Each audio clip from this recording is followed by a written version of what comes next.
ठीक। Hello my dear students, आज का जो टॉपिक है वो हमारा एप्लीकेशन ऑफ वेक्टर कैलकुलस। यहाँ पर आपका ये जो पार्ट है वो यूनिट नंबर 5 का पार्ट है और इसके अंदर जो क्वेश्चंस आपके आते हैं वो ऐसे टाइप क्वेश्चंस आते हैं। इनमें 3 थ्योरम्स हम यहाँ पर पढ़ेंगे। उन तीनों थ्योरम्स का जो रिलेशन वो सिंगल इंटीग्रेशन, डबल इंटीग्रेशन और ट्रिपल इंटीग्रेशन पर बेस्ड है। ठीक है, तो ये तीनों इंटीग्रेशन हम एक एक करके यहाँ पर सोल्व करेंगे। तो इसमें 3 थ्योरम जो हम यूज करेंगे, उसमें पहली थ्योरम आपके है ग्रीन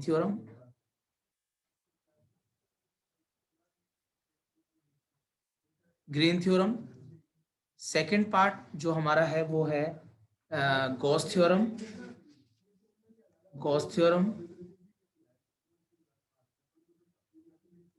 और इसके बाद जो थर्ड पार्ट हम यूज करते हैं वो है आपका थ्योरम।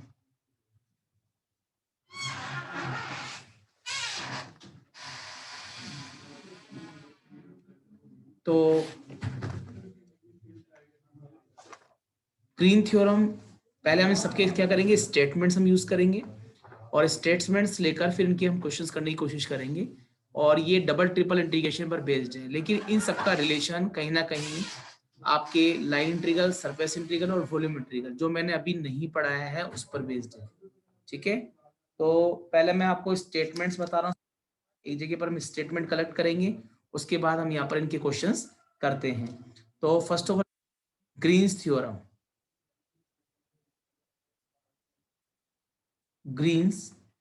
थ्योरम, पहले हम इसका स्टेटमेंट देखेंगे। एग्जाम में प्रूफ नहीं है, बियॉन्ड द सिलेबस है, इसलिए हमें प्रूफ पर वर्किंग नहीं करनी है, हमें इसका स्टेटमेंट पे वर्किंग करनी है। If m and n are continuous function, are continuous function of x and y, having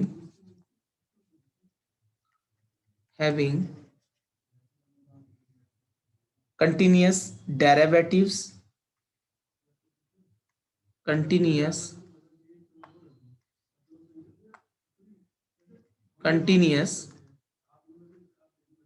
derivatives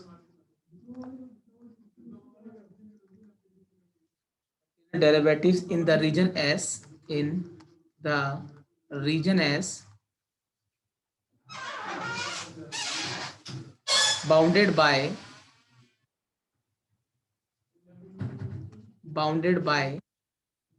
a simple closed curve,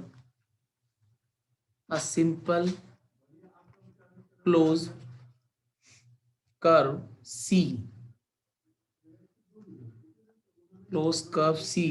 in xy plane।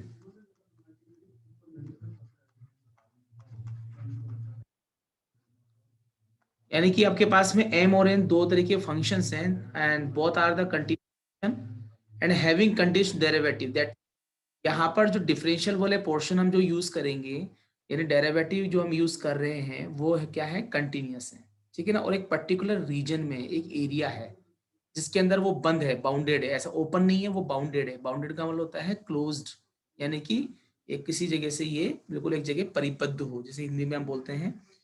तो यहाँ पर जो इंटीग्रेशन आपका, यानी कि जो इसके स्टेटमेंट का जो पार्ट होगा वो एक इंटीग्रल की फॉर्म में लिखा जाएगा। यहाँ पर इंटीग्रेशन को मैंने इस तरह से लिखा है, वो करता है क्लोज कर्व को। ठीक है, और सी उस कर्व के ऊपर चलना है।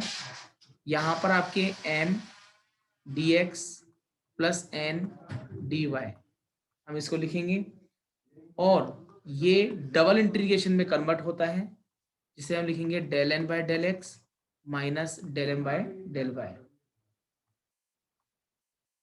Into d x into d Y.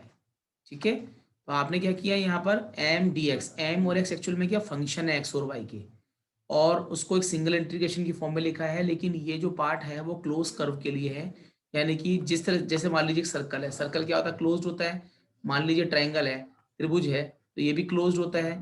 तो ये की बात चल रही है। ठीक है, तो इस क्लोज कर्व को आपने इस तरह से, जिसमें आपके ये डबल इंटीग्रेशन है, ठीक है ना, और पार्शियल डेरिवेटिव दिया हुआ है जो कि कंटिन्यूअस है, ठीक है, del n by del x del n by del y, इसको सोल्व करके माइनस करेंगे और उसे एक्स और वाई के लिए इसको इंटीग्रेट कर लेंगे। डबल इंटीग्रेशन आप लोगों ने सीख रखा है, लेकिन नहीं आता कोई बात नहीं है, इसकी हेल्प से हम डबल इंटीग्रेशन को भी कर लेंगे, तो आपके डबल इंटीग्रेशन की प्रैक्टिस दोबारा से होगी। तो ये जो पोर्शन है वो आपका ग्रीन्स थ्योरम का है। तो पहले मैं एक एक करके सारे जो थ्योरम्स का जो स्टेटमेंट है उनको मैं यूज कर रहा हूँ। इन थ्योरम के स्टेटमेंट करना पड़ेगा, दिमाग में रखना पड़ेगा, ठीक है। अब क्वेश्चन में नेक्स्ट जो आपकी थ्योरम है स्टोक्स थ्योरम पहले ले लेते, या पहले गॉस डाइवर्जेंस, इसको हम गॉस थ्योरम की जगह Gauss divergence Gauss's divergence theorem बोलते हैं, गॉसेस डाइवर्जेंस थ्योरम। तो डाइवर्जेंस तो आपने सुना हुआ है, ठीक है ना, तो इसका मतलब है यहाँ पर आपका जो क्वेश्चन है वो डाइवर्जेंस पर ही बेस्ड है। ये थ्योरम जो हमारे पास में है, इसका जो स्टेटमेंट है, if F vector is continuous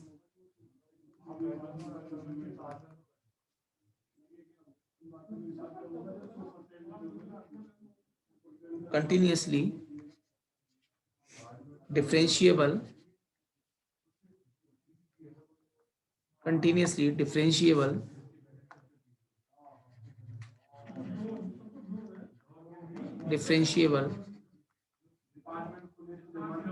vector point function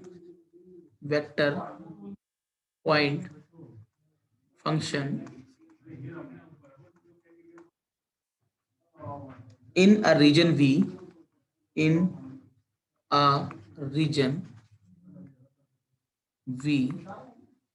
enclosed by the closed surface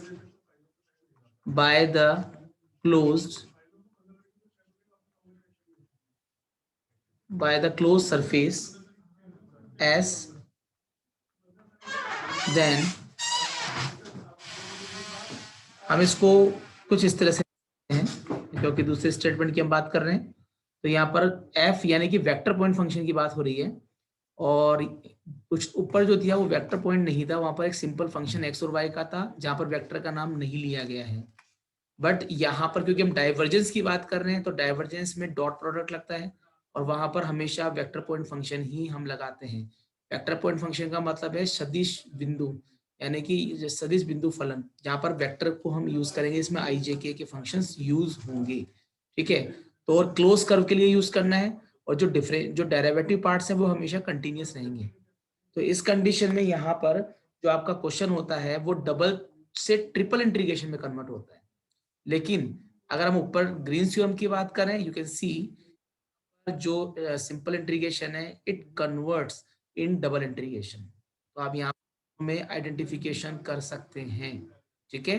but यहाँ पर जो हम डाइवर्जेंस थ्योरम की जब बात करेंगे, तो वहां पर आपको अलग अलग पार्ट, यानी कि यहाँ पर डबल एस यानी डबल इंटीग्रेशन की हम बात कर रहे हैं, f dot n into d s, ठीक है, f dot n cap into d s, ठीक है, उसको आप यहाँ पर ट्रिपल इंटीग्रेशन में कन्वर्ट करेंगे which is known as volume, ठीक है। तो यहाँ पर हम इसको ले सकते हैं divergence of v into f vector into dv. तो डीवी का मीन यहाँ पर है dx into d y into d z. तो आपको इनकी पहले तो लिमिट्स पता लगानी पड़ेगी, ठीक है। तो जब गॉस डाइवर्जेंस थ्योरम को करते हैं, तो क्वेश्चन को का अगर आप राइट हैंड साइड सोल्व करते हैं तो भी आंसर आएगा, और लेफ्ट हैंड साइड को सोल्व करते हैं तो भी आंसर आएगा, ठीक है ना। लेकिन आपको देखना पड़ेगा कि क्वेश्चन का नेचर कैसा है, उसका फिगर कैसा है, या उसकी कंडीशंस कैसी हैं, ठीक है। तो अगर आपको इनकी कंडीशंस पता है तो हम दोनों में से किसी भी साइड को लेकर सोल्व कर सकते हैं। बट अगर क्वेश्चन में ये लिखा हुआ है कि यहाँ पर आपको प्रूफ करना है, प्रूफ मतलब इसे वेरीफाई करना है, तो वेरीफाई के अंदर आपको लेफ्ट पार्ट को भी सोल्व करना पड़ेगा, वेरीफाई में राइट हैंड पार्ट को भी सोल्व करना पड़ेगा, अगर वेरीफाई की बात आती है। लेकिन अगर कोई क्वेश्चन का क्यू सोल्व करने के लिए आती है, मतलब उसको सिंप्लीफिकेशन की बात आती है, तो वहां पर आप क्या करेंगे, इस जगह पर ये चीज आपको नहीं करनी पड़ेगी, ठीक है ना। हाँ जी, तो ये आपके पास में है और इसके अंदर आपको को लगा के चलना है। डबल इंटीग्रेशन ही होता है भाई, उसको अलग अलग कैसे कर लोगे आप।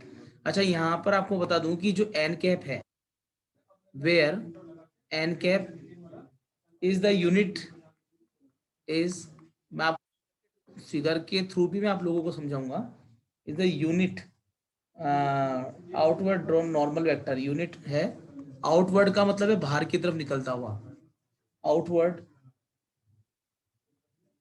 Drawn normal vector,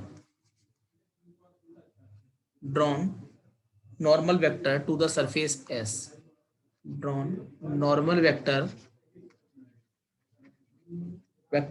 to the surface S, to the surface S, ठीक है।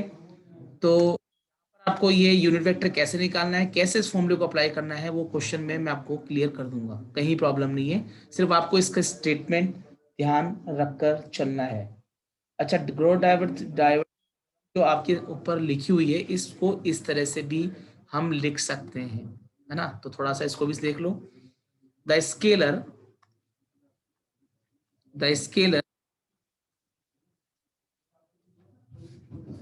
ओके, तो यहाँ पर आप देखें द स्केलर फॉर्म, यहाँ पर दूसरी फॉर्म में लिख सकते हैं the scalar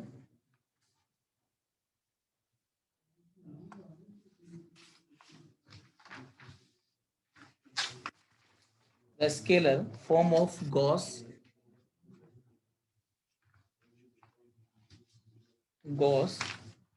divergence theorem is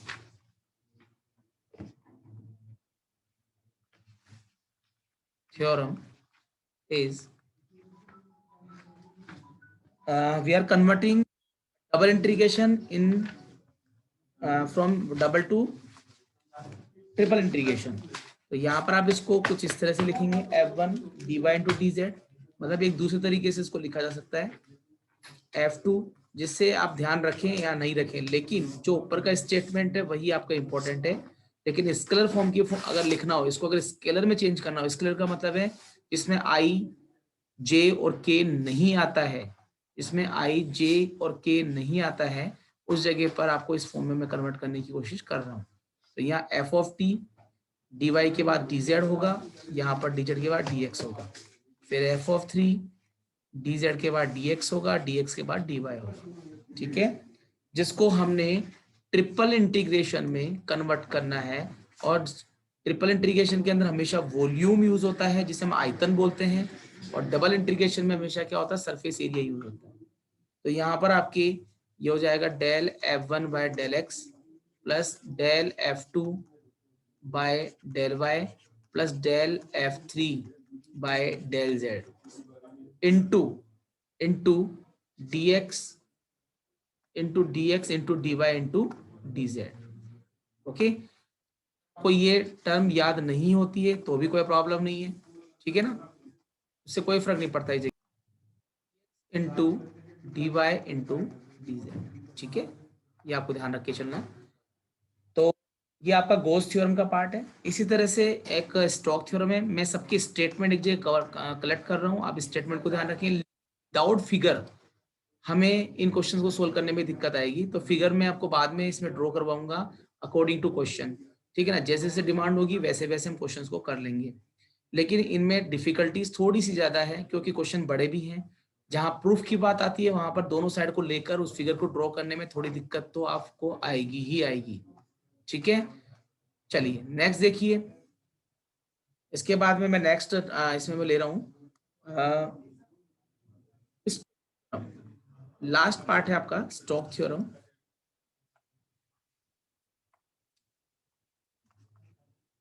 बड़े क्वेश्चंस हैं, यहाँ से 100% आएगा, एक बड़ा क्वेश्चन यहाँ से आपको दिखेगा जब आपका फाइनल एग्जाम होगा। तो स्टोक्स थ्योरम का स्टेटमेंट आप देखें, आपको तीनों स्टेटमेंट, अच्छा एग्जाम के अंदर आपके जो छोटे क्वेश्चंस आते हैं उनमें इनके स्टेटमेंट भी पूछे जाते हैं, तो हमें वो स्टेटमेंट भी पता होने चाहिए। इसलिए स्टेटमेंट तो वैसे भी आपको लर्न करने ही पड़ेगी, ठीक है। और ये जो स्टोक्स थ्योरम है, आपने 3 चीजें पढ़ी थी, ग्रेडियंट, कर्ल और डाइवर्जेंस। मैं आपको बता दूं कि स्टोक्स थ्योरम में कर्ल थ्योरम, मतलब जो कर्ल हमने जो डिस्कस किया था, जिसे हम कहते हैं क्रॉस प्रोडक्ट, वो यूज किया था, वो यहाँ पर यूज होगा, ठीक है। तो स्टोक्स थ्योरम के अंदर कर्ल यूज होता है, गॉस के अंदर डाइवर्जेंस यूज हो जाता है, ठीक है ना। और ये जो स्टोक्स थ्योरम हम यूज कर रहे हैं और जो स्टार्टिंग में किया था, वहां पर इसका कोई रोल नहीं है। तो ये जो स्टोक्स थ्योरम है वो कर्ल पर बेस्ड है, तो हमें कर्ल के बारे में पता होना चाहिए। इफ एफ, यहां पर भी वेक्टर पॉइंट फंक्शन ही यूज होगा, वैसे सेम डेफिनेशन आप यूज करेंगे। F is any continuous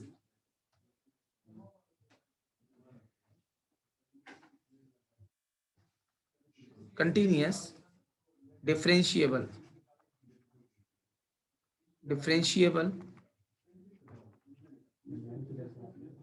vector function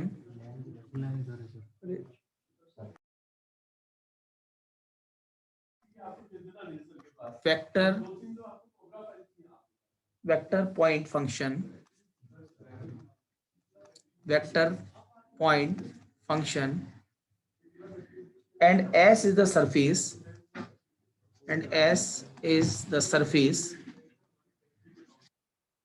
surface enclosed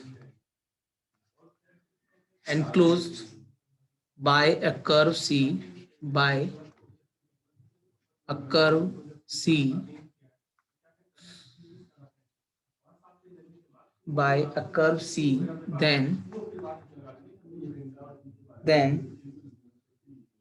ये भी क्लोज कर्व के लिए यूज होगा, एफ डॉट डी आर लिखा जाएगा यहाँ पर, ठीक है। और आपको बता दूं एक टॉपिक है लाइन इंटीग्रल, लाइन इंटीग्रल को जब पढ़ेंगे तो वहां पर भी एफ डॉट डी आर ही यूज होता है, अभी वो मैंने आपसे डिस्कस नहीं किया है। और ये जो है वो डबल इंटीग्रेशन में कन्वर्ट होगा, और मैंने आपको बताया यहाँ कर्ल यूज होगा, तो curl of f dot n into d s, वापस से यहाँ पर एन कैप का नाम आ रहा है, एन कैप यहाँ पर वापस से कोई सरफेस के ऊपर आउटवर्ड, मतलब ऊपर की तरफ, बाहर की तरफ जो है वो इंटीग्रेशन। जैसे मान लीजिए कि ये कोई सरफेस दिया हुआ है, ठीक है, इस सरफेस के ऊपर की तरफ 90 डिग्री पर हमने एक आउटवर्ड एक यूनिट वेक्टर लिया है, और वही यहाँ पर आपके एन कैप दिया हुआ है, ठीक है। अब यहाँ पर आपके ये जो एन कैप है वो क्या है, एक बार मैं अगेन इसको मैं रिपीट कर देता हूं। N cap is the normal vector at any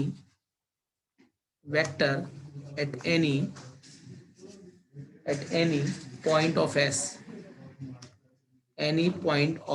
S, ठीक है। ये तीनों आपके थ्योरम्स हैं। तो इन थ्योरम्स, इन स्टेटमेंट्स को लिखने के बाद में हम यहाँ पर क्या करेंगे, इनके कुछ क्वेश्चंस यहाँ पर डिस्कस करेंगे। पहला एग्जांपल ले रहा हूँ, example number 1, based on Green's theorem, using Green's theorem,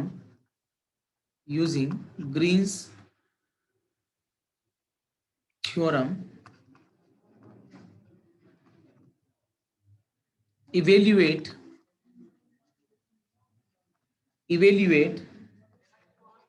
integration close curve. आपको समझना पड़ेगा ये क्लोज कर्व यहाँ पर का जो सिंबल होता है वो कुछ इस तरह से लिखा जाता है, ठीक है। आपको इसका ध्यान रख के चलना है, ऐसे नहीं है कि आप डायरेक्टली कर रहे हैं। क्या होता है, प्रॉब्लम क्या है कि आप लोग इस क्वेश्चन को करने में डिफिकल्टीज इसलिए फील करते हैं कि हमें 2-3 प्रॉब्लम्स है। पहली बात है कि हमें जो ज्योमेट्रिकल शेप्स होती हैं, ज्यामितीय आकृतियां बोलती है, एक तो वो हमें समझ में नहीं आती है। दूसरा क्या है कि इसके अंदर आपके जो इंटीग्रेशन जो हम करते हैं उसमें प्रॉब्लम आती है, बाकी कहीं प्रॉब्लम नहीं है। तो आपको क्या है, इंटीग्रेशन पर पकड़ करनी ही पड़ेगी, ठीक है। ओके, ये आपका क्वेश्चन चल रहा है, क्वेश्चन की पहचान भी करनी पड़ेगी, लेकिन यह बेनिफिट ये कि ग्रीन्स थ्योरम लिखा हुआ है तो क्वेश्चंस में इतनी प्रॉब्लम नहीं है। Where C is the boundary, अब सी का नाम यहां पर आया है तो ये सी होता क्या है, अभी क्वेश्चन एग्जाम मतलब जो आपका फिगर है उसके अकॉर्डिंग आपको ये चीज बिल्कुल क्लियर हो जाएगी, है ना। Described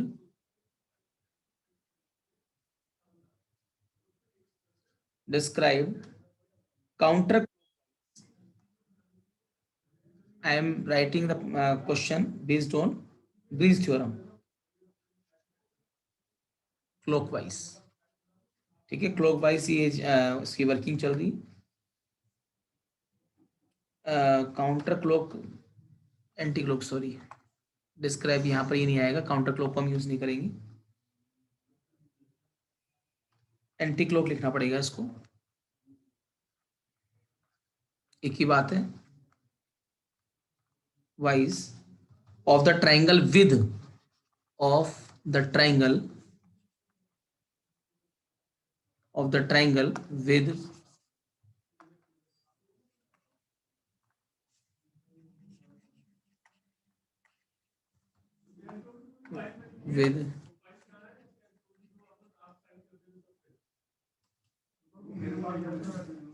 vertices, with vertices 0, 0, 1, 0 and 1, 1। पहले आपको क्या करना है, पहले आपको इन तीनों को लेकर आपको वो ट्राइंगल ड्रॉ करना है जिसके ऊपर आप ये आपको पार्ट करना है, ठीक है ना। तो यहाँ पर हो जाएगा आपका, इन तीनों को पहले तो आप ड्रॉ कीजिए क्योंकि क्लोज करो आप लोगों को यहाँ पर बनाना है, ठीक है।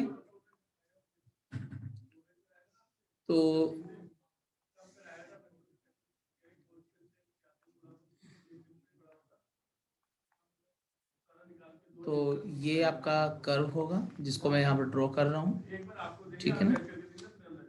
तो ये हो जाएगा आपका ओरिजिन। सबसे पहले यहाँ पर 1, 0 ए मान लेते हैं, 1, 0, क्योंकि आपके पास एक तो 0, 0 आ रहा है, 0, 0 से स्टार्ट होकर यानी ओरिजिन से स्टार्ट होकर 1, 0 हो जाएगा, फिर 1, 0 से यहाँ पर आपकी ये 1, 1 पर आ जाएगा, ठीक है। यानी कि पहले आप 0 से इधर जा रहे, पहले ओरिजिन से इधर जा रहे हैं, फिर यहाँ से यहाँ जा रहे हैं, ठीक है ना। क्योंकि क्लोज्ड है तो इसको हम इस तरह से लेके चलेंगे। एक पर्टिकुलर एक क्लोज कर्व की हम यहाँ पर बात कर रहे हैं, और ये जो कर्व है वो एक्चुअली y = x को शो करती है, क्योंकि ये आपको पता है कि जब 1, 1 की बात आ रही है तो इसका मतलब x और y की वैल्यू दोनों इक्वल है, और 0, 0 पे जा रही है इसका मतलब x की वैल्यू दोनों 0, 0 है। तो इस तरह की इक्वेशन में y = x यूज किया जाता है, ठीक है। तो ये कर्व आपको ध्यान रखना पड़ेगा, और इसके बिटवीन जो एरिया हम यहाँ पर यूज कर रहे हैं, ठीक है, मैं वो भी ले लेता हूँ क्योंकि आपको यहाँ पर डबल इंटीग्रेशन की बात करनी है।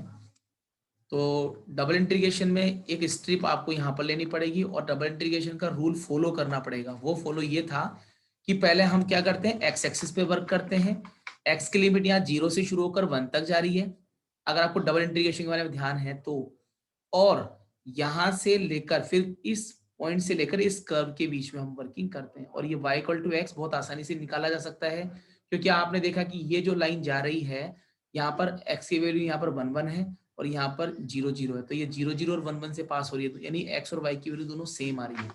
सेम आने का मतलब है कि y और x आपस में क्या है, इक्वल है, ठीक है। अगर आप क्वेश्चन की हम बात करें तो ग्रीन्स थ्योरम के अकॉर्डिंग जो स्टेटमेंट है, पहले हम उसकी बात कर लेते हैं। बाय ग्रीन्स थ्योरम, सॉल्यूशन देखें, बाय ग्रीन्स थ्योरम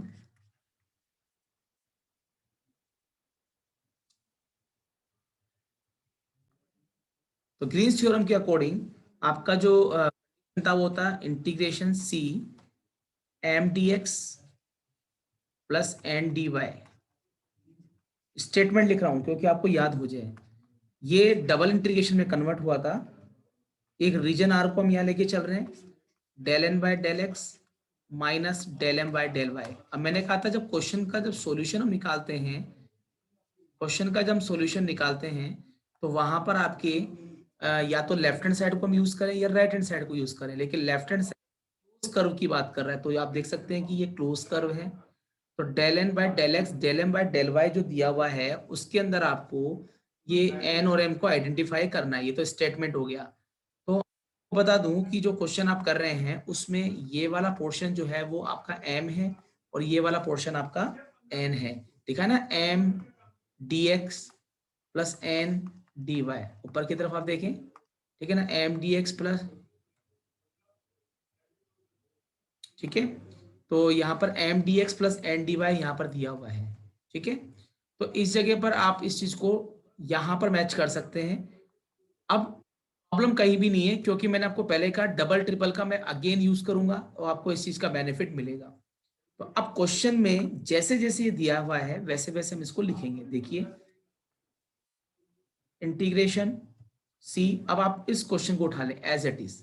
ये वाला क्वेश्चन क्या था आपका, ये आपका क्वेश्चन था x square y d x plus x square d y. आप देखेंगे कि ये वाला पोर्शन जो है ये तो m है, जस्ट अ मिनट, ये वाला पोर्शन आपका m है और ये आपका पोर्शन n है। बहुत आसान है, बिल्कुल अच्छी तरह आपको ये चीज क्लियर हो जाएगी। यहाँ पर डबल इंटीग्रेशन की बात कर रहे हैं, तो आप देखिए x इक्वल टू 0 से लेकर 1 तक हम यूज कर रहे हैं, x equal to 0 to 1, y की लिमिट जो है यहां से लेकर यहां तक है, इसके ऊपर y की वैल्यू यहाँ पर आपके 0 होती है और 0 से लेकर आप y इक्वल टू x तक वर्क कर रहे हैं, तो ऊपर से लेकर यहाँ तक ही हम यहाँ पर इसकी अप्लाई करेंगे। तो y इक्वल टू 0 से लेकर y इक्वल टू x तक आप इसे यूज करेंगे। अब करना क्या है, m की जगह और n की जगह वैल्यू यहाँ पर आपको पुट करनी है और फिर इसका आपको इंटीग्रेट करना है, दैट्स इट, ठीक है। तो del by del x, n की वैल्यू हमारे पास में एक्स स्क्वायर है, minus del y by del y, m की वैल्यू हमारे पास में एक्स स्क्वायर इंटू वाई है। और आपको यहाँ पर पार्शियल डेरिवेटिव का रूल लगाना है। तो एन की जगह यहाँ पर आपका एक्स स्क्वायर होगा, एम की जगह आपके एक्स स्क्वायर वाई लिख सकते हैं, ठीक है। अब पहले इसको सोल्व कर लीजिए, फिर हम इसको वापस से वही पुराने तरीके से इसको इंटीग्रेट अपन करते हैं, ठीक है। तो y equal to 0 to x, partial differential करने के बाद यहाँ पर 2x होगा, ठीक है। यहाँ पर आपका एक्स स्क्वायर जो वो कांस्टेंट की टर्म है, इसलिए एक्स स्क्वायर को हम यहाँ पर बाहर करेंगे, ठीक है ना।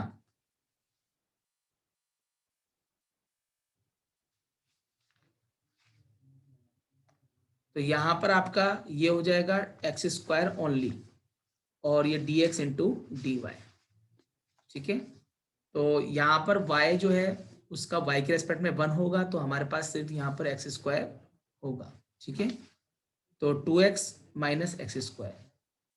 अब सबसे पहले आप देखेंगे जो इनर इंटीग्रेशन है वो y की टर्म में है, इसलिए हमें यहाँ पर आपको मतलब y के रेस्पेक्ट में पहले इसको इंटीग्रेट करना पड़ेगा। तो x यहाँ पर कांस्टेंट का वर्क कर रहा है, तो हम यहाँ पर x को पहले बाहर निकालेंगे, उसका कोई यूटिलाइजेशन नहीं है, और हम इंटीग्रेशन करेंगे y equal to 0 to x और y 1 dy, कुछ नहीं है तो 1 dy मान लें, और dx की टर्म को हम बिल्कुल बाहर कर देंगे, क्योंकि यहाँ पर इस समय जो x है वो कांस्टेंट का वर्क कर रही है, ठीक है। तो ये 1 हो जाएगा हमारे पास में, ओके। तो यहाँ पर आपके ये जो वर्किंग अपन ने करी है, इसमें x इक्वल टू 0 टू 1 में 2x माइनस एक्स स्क्वायर हो जाएगा, और ये 1 जो है 1 का इंटीग्रेशन आप लिखोगे y, और y इक्वल टू 0 से लेकर x तक आप इसको लिखेंगे, ठीक है ना। अब आप x की वैल्यू पुट कर दीजिए, y की जगह आप x को रिप्लेस करेंगे, y की जगह फिर आप 0 रिप्लेस करेंगे, राइट। तो 0 टू 1, काफी लोगों ने क्वेश्चन सोल्व कर दिया है, गुड। तो यहाँ पर ये हो जाएगा x और ये dx। अब इसको x को भी मल्टीप्लाई कर दें, क्योंकि हमारे पास सिर्फ अब x की लिमिट बची हुई है, बिल्कुल वही प्रीवियस तरीका जो मैंने आपको पहले करवा रखा है, कहीं प्रॉब्लम आप लोगों को नहीं होनी चाहिए, ठीक है। अब हमारे पास सिर्फ x की टर्म्स बच रही हैं, इसलिए हमें इस पोर्शन को x के रेस्पेक्ट में इंटीग्रेट करना है, ठीक है। तो फाइनली इसका हो जाएगा x³ 3 x4/4, और लिमिट आपकी लगेगी 0 टू 1, ठीक है। आपको ओनली अपर लिमिट लगानी है 1/2 और 1/4, क्योंकि x की जगह 1 रखने पर कोई इम्पैक्ट तो पड़ेगा नहीं, 2/3 रहेगा, या 1 रखोगे तो 1 रहेगा। अब आप इन दोनों का क्या ले लीजिए, एलसीएम ले लीजिए। 3 × 4 यानी कि 12। तो 3 से 3 कैंसिल होगा, 4, 4 2 जा 8, 4 से 4 कैंसिल होगा, तो यहाँ पर आएगा आपका 3, यानी कि 5/12। आप देख सकते हैं ग्रीन्स थ्योरम के हेल्प से कितनी आसानी से इस क्वेश्चन को कर सकते हैं। लेकिन मैंने आपको पहले भी एक ही बात बोली कि प्रीवियस जो भी आपने अब तक पढ़ा हुआ है वो सारा यहाँ पर कहीं ना कहीं यूज होगा, डबल ट्रिपल इंटीग्रेशन का यहाँ पर रोल लगेगा। ठीक है, तो यहाँ पर आप इस चीज को बिल्कुल क्लियरली समझें। तो नेक्स्ट क्लास के अंदर अपन क्या करेंगे, यहाँ पर इस ग्रीन्स थ्योरम के कुछ और क्वेश्चंस करेंगे, फिर हम गॉस और स्टोक्स के भी यहाँ पर क्वेश्चन करेंगे, फिर उसके बाद में अच्छी तरह समझने के बाद इनके वेरिफिकेशंस भी यहाँ पर हम डिस्कस करेंगे। ठीक है, तो यहाँ पर इन पर आप प्रैक्टिस करें और उसके बाद हम इसको आगे फर्दर इसको डिस्कस करेंगे नेक्स्ट क्वेश्चंस को ना।